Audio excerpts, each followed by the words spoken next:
இதுக்கு என்ன தகுதி? உபவாசம் பண்ணணும், நெடுமுட்டிகால ஒண்ணுமே செய்ய வேணாம். நீங்க பண்ண வேண்டியதெல்லாம் இதை நம்ப வேண்டும். பழைய உடன்படிக்கையில நீங்க நல்லது செஞ்சீங்கன்னா கடவுள் உங்களுக்கு நல்லது செய்வார். நல்லா புரிஞ்சுக்கோங்க. நியாயப்பிரமாணம், கொலை செய்யாத, களவு செய்யாத, பொய் சொல்லாத, அதை செய்யாத, இதை செய்யாத, இதை செய், இதை செய், அதை செய், இதெல்லாம் நீ செஞ்சனா நீ நல்லா இருப்ப, ஆசீர்வாதமா இருப்ப. செய்யலையா அவ்வளவுதான், எடுத்து போயிடுவ, சாபமா இருப்ப, நாசமா போவ. இதுதான் நியாயப்பிரமாணம். புதிய உடன்படிக்கை அப்படி கிடையாது. இப்ப உட்காந்து அதை வாசித்துட்டு இருப்படாது. ஐயோ செய்யாத, பொய் சாட்சி சொல்லாது இருப்பாய், நீ அவ்வளவுதான். நீ போற வண்டி ஆண்டவன் கீழே தள்ளி விட்டுருவார். யாராவது ஹாஸ்பிட்டல் ஆண்டவன் ஹாஸ்பிட்டல் சேர்த்து விட்டுருக்காரு. இதெல்லாம் ஆண்டவர் பண்றது கிடையாது. அவர் இதெல்லாம் பண்றதே கிடையவே கிடையாது. பாருங்க, இப்ப என்னது? புதிய உடன்படிக்கையில் வாழ்கிறோம். இயேசு கிறிஸ்து உங்களுடைய சாபம், என் சாபம், பாவம், வேதனை எல்லாவற்றையும் எடுத்துக்கொண்டு உங்களை ஆசீர்வதித்து விட்டார். எல்லாரும் சொல்லாம நான் ஆசீர்வதிக்கப்பட்டிருக்கிறேன். திருப்பி சொல்லாம நான் ஆசீர்வதிக்கப்பட்டிருக்கிறேன். ஆசீர்வாதம் எல்லாம் சாப்பாடு ஒண்ணுமே வாய்க்க மாட்டேங்குது. ஏன் வாய்க்க மாட்டேங்குது தெரியுமா? அங்க வெளிப்பாடு வரல, குச்சியில மண்ணில ஏறல. என்னது ஏறல? எல்லாம் செஞ்சு முடிச்சுட்டாரு. அந்த கிறிஸ்து எல்லாத்தையும் கல்வாசில செஞ்சு முடிச்சுட்டாரு. ஆசீர்வாதமா இருக்கிறேன்னு எனக்கு தெரியல. அதை தெரிஞ்சுதான் நீங்க வந்திருக்கிறீங்க. உங்க வாழ்க்கையில ஏதாவது சரியில்லைன்னா நான் சொல்றேன், நீங்கள் ஆசீர்வதிக்கப்பட்டிருக்கிறீர்கள். எல்லாம் சரியாகும். ஆயத்தம் சொல்லு, எல்லாம் சரியாகும். எல்லாம் சரியாகும் அப்படின்னு வீட்டுல சொல்லு. இங்க சொல்றதெல்லாம் சரிதான். ஆனா வீட்டுல போய் எல்லாம் சரியில்லாதவங்க என்ன பண்ணோம்? சரியாது அப்படின்னு சொல்லிட்டு. ஏன்னா நான் சாபத்தின் கீழே இல்ல, நியாய பிரமாணத்தின் கீழே இல்ல, புதிய உடன்படிக்கையின் கீழாக இருக்கிறேன். நியாய பிரமாணம் நம்ம கிட்ட இருந்து எதிர்பார்க்கும். புதிய உடன்படிக்கை கிருபை நம்மளுக்கு கொடுக்கும். Lord demands, grace supplies. பழைய உடன்படிக்கையில நீ செஞ்சியா 10 கட்டல 10 கட்டலையும் ஒழுங்கு கரெக்டா செய்யும். நல்லது செய்யாது, பொய் சொல்லாது, அதை செய்யாது, இதை செய்யாது. இது 10 கட்டை மட்டும் கிடையாது. பாருங்க, இதுல நீங்க வேற வாசிட்டு பாத்தீங்கன்னா அதெல்லாம் பார்க்கறதுக்கு டைம் இல்ல. எத்தனை மணிக்கு எந்திரிக்கணும், அங்க இப்படி போகணும், இதை அப்படி செய்யணும், அங்க உட்காந்து உட்காரக்கூடாது, கையை கழுவணும், காலை கழுவணும், அவ்வளவு சடங்கு தரம். அதை செய்ய, இதை செய்யணும். அதான் ஞாபகம் வரும். உங்ககிட்ட இருந்து எதிர்பார்க்கும், நீங்க ஏதாவது செய்யணும், அப்பதான் கடவுள் சொல்லுவோம். புதிய உடன்படிக்கை அப்படி கிடையவே கிடையாது. நீங்க கம்பேர் பண்ணிட்டு நீங்க வந்ததுனால நான் சொல்றேன், நீங்க நீதிமான். ஏன் நீங்க என்ன போய் தப்பு பண்ணலாமா? அப்படி கிடையாது. இயேசு கிறிஸ்துவின் ரத்தம் உங்களுடைய பாவங்கள், நேற்று செஞ்ச பாவம், இன்னைக்கு செஞ்ச பாவம், நாளைக்கு செய்ய பாவம், எல்லா பாவத்தையும் சுத்திகரித்து விட்டது. இயேசு உங்களை பார்க்கும்போது, பிதா உங்களை பார்க்கும்போது உங்களை பார்க்கல, இயேசு கிறிஸ்துவின் ரத்தத்தை கொண்டு உங்களை பார்க்கிறார். நீங்கள் கிறிஸ்துவுக்குள்ள இருக்கிறீங்க, கிறிஸ்து உங்க கூட இருக்கிறார், உங்களுக்குள்ள இருக்கிறார். அதனால நீங்கள் நீதிமான். ஆசீர்வாதத்திற்கு நான் பாத்திரனாகிறது நான் ஏதோ நல்லது செஞ்சதுனால கடவுள் ஆசீர்வதிக்கிறது கிடையாது. கிறிஸ்துவின் மூலமா தான் ஆசீர்வதிக்கிறார். நான் நல்லா உபாசம் போட்டு நல்லா ஜபம் பண்றேங்க, ஆண்டவர் எப்படி ஆசீர்வதிக்கிறார்? நீங்க எவ்வளவு வேணா ஜபம் பண்ணுங்க, ஆசீர்வாதம் வராது. ஏன் வராது? என் நம்பிக்கை ஏன் மேல இருக்கு. ஏன் மேல நம்புறது கிடையாது. நான் கிறிஸ்துவை நம்புகிறேன். இயேசு எனக்காக எல்லாத்தையும் செஞ்சு முடிச்சிட்டார். அதுதான் புதிய உடன்படிக்கை. பாருங்க, நியாய பிரமாணத்துக்கு பழைய உடன்படிக்கை வந்துட்டு நான் என்ன நம்பிட்டு இருக்கிறேன்? சுயத்தை நான் நம்புறேன். அதனாலதான் சொல்றேன், பரிசேயர்கள இயேசுல போய் இப்படிதான் பேசுறேன். நான் ஒரு வாரத்துக்கு 3 நாள் உபவாசம் போடுறேன்னா, நான் அதை பண்றேன், அங்க போறேன், இதை உருட்டுறேன், அதை பண்றேன், இதை பண்றேன். அவங்கள பத்தி பேசுறாங்க. அவரை கிறிஸ்து எதை செஞ்சிருக்கிறாரு, பிதாவாக அவங்களுக்கு என்ன செஞ்சிருக்காருன்ற பேச்சே கிடையாது. நம்ம பேசக்கூடாது. நம்ம எதுல இருக்கிறோம்? புதிய உடன்படிக்கையில் இருக்கிறோம். கிருபை, தயவு. நான் உதாரணத்துக்கு கேட்கிறேன்.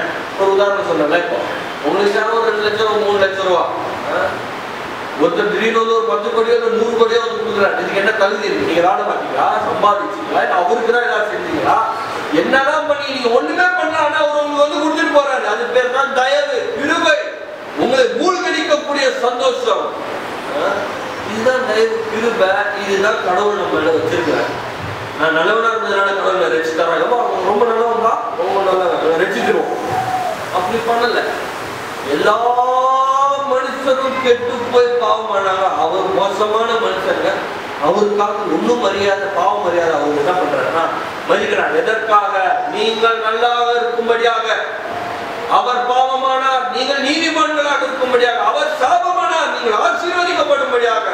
அவர் சிலுவையில் தரித்திரானார், நீங்கள் ஐஸ்வர்யவான்களாகும்படி. அவர் பலவீனரானார், நீங்கள் சுகமாக வாழும்படியாக. அப்ப பலவீனம் சாபம் இருக்குதுன்னா அது உங்களுடையது அல்ல. நம்ம எதிர்த்து நிற்கணும். இது என்னுடையது இல்ல, நான் ஆசீர்வாதம் தான் இருக்கேன், நான் சுகத்துல தான் இருக்கேன் சொல்ல. திரும்ப ரோமர் 5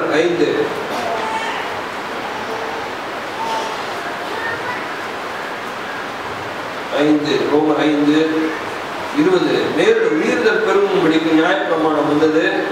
அப்படி இருந்தும் பாவம் பெருமிடத்தில் கிருபை அதிகமாய் பெருகிச்சு.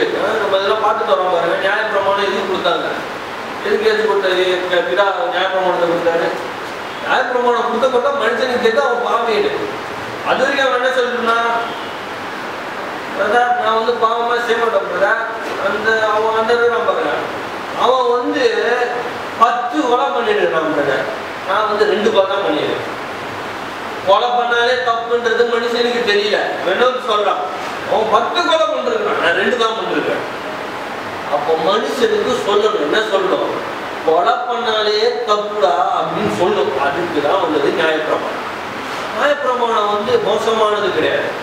நான் நியாயப்பிரமாணத்தை பகிர்ச்சி பேசிட்டு இருக்க. நியாயப்பிரமாணம் கொடுக்கப்பட்ட வேலையை செஞ்சிருச்சு. அந்த காலம் முடிஞ்சிருச்சு. இப்போ வேற காலம் துவங்கிருச்சு. ஒரு உதாரணம் சொல்றேன்ல. ஒரு இடத்துல போய் வேலைக்கு சேர்றீங்க. நீங்க வேலைக்கு சேர்ந்தோம்னா உங்களுக்கு லெட்டர் கொடுக்குறாங்க, ஆஃபர் லெட்டர் கொடுக்குறாங்க. எழுதுறாங்க உங்களுக்கு எவ்வளவு சம்பளம் இருக்கும், இந்த வீடை தரோம், இதை தரோம், இதை தரோம், உங்களுக்கு எல்லாம் கரெக்டா பண்றோம், இதெல்லாம் பண்றோம், எல்லாம் கொடுக்குறாங்க. எல்லாம் நீட்டா வாங்கிக்கிறீங்க. 1 வருஷம் வேலைக்கு போறீங்க.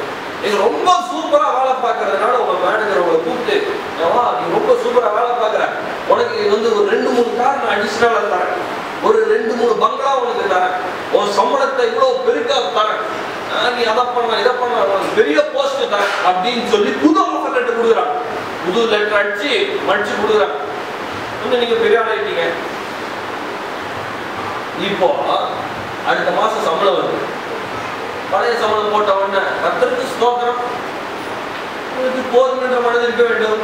அந்த ஆஃபர் லெட்டர் போட்டுருக்குதான், ஆனால் என்ன பண்றது, கர்த்தருக்கு சித்தம் அப்படின்னு இருப்பீங்களா?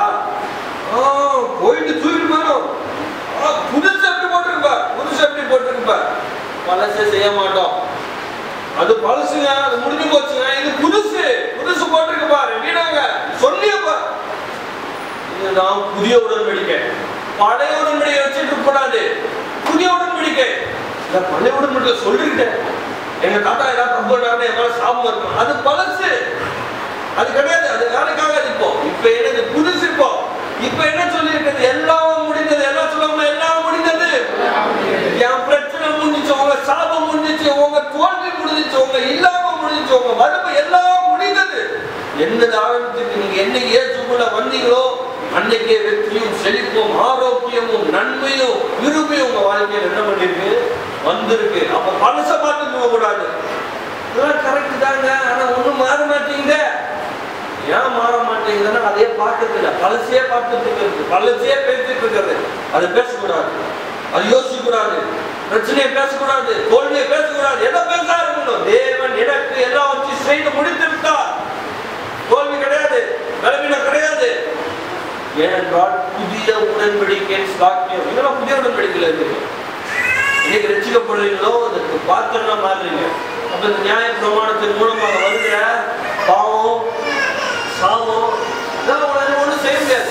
அப்ப இந்த நியாய பிரமாணம் எதுக்கு கொடுக்கப்பட்டது கரெக்டா புரிஞ்சுக்கணும். நான் நியாய பிரமாணத்துல தான் இருக்கிறேன் போல நினைச்சு கூடாது. அது பண்ற வேலையை முடிச்சுட்டு போயிடுச்சு, முடிஞ்சிருச்சு. நான் நியாய பிரமாணத்தின் படி வாழ்ந்துட்டு இருந்தால் நான் பாவத்தில் வாழ்வேன். அதான் போட்டிருக்கு ரோமர் 5:20 என்ன போட்டிருக்கு? மீறுதல் பெருகும்படிக்கு நியாய பிரமாணம் வந்துச்சு. நியாய பிரமாணத்தின் படி வாழ்ந்துட்டு இருந்தா மீறுதல் பெருகி கொண்டிருக்கும். திரும்ப ரோமர் 7